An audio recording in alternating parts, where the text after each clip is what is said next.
अनवरत साधना करते हुए एक एक श्वास को शब्द बनाने का हुनर जिनके पास था वो थे डॉक्टर कुंवर बेचैन।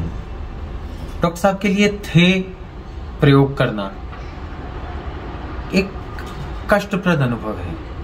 वो जब हमें मिलते थे तो ऐसा लगता था कि हम सृजन के एक विश्वविद्यालय से साक्षात्कार कर रहे हैं। अब मैं ये लिख रहा हूँ, अब तुमने क्या लिखा, अब मैं ये हिंदी साहित्य का इतिहास, हिंदी कवि सम्मेलन का इतिहास, अब फलानी किताब, अब इस सब के अतिरिक्त चर्चा ही नहीं थी उनके पास। लोग कहते हैं कि कुंवर जी किसी की निंदा नहीं करते थे। मैं कहता हूँ कि उनके पास किसी की निंदा करने का वक्त नहीं था।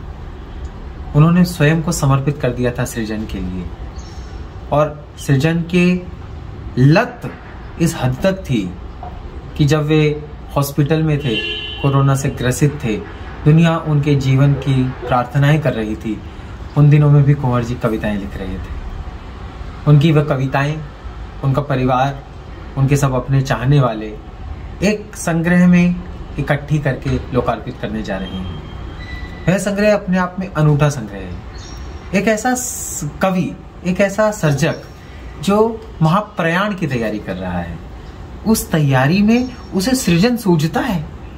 जब कोई कवि की चेतना देह से विदेह होकर शब्दों में स्वयं को समर्पित कर दे, तब ये परिस्थिति हो सकती है कि उसे देह के कष्ट दिखाई ना दे, उसे देह से लिपटा हुआ कोरोना दिखाई ना दे, उसकी श्वास में बोलता हुआ कोरोना दिखाई ना दे, और वो कविता का अनहद राग सुन रहा हो।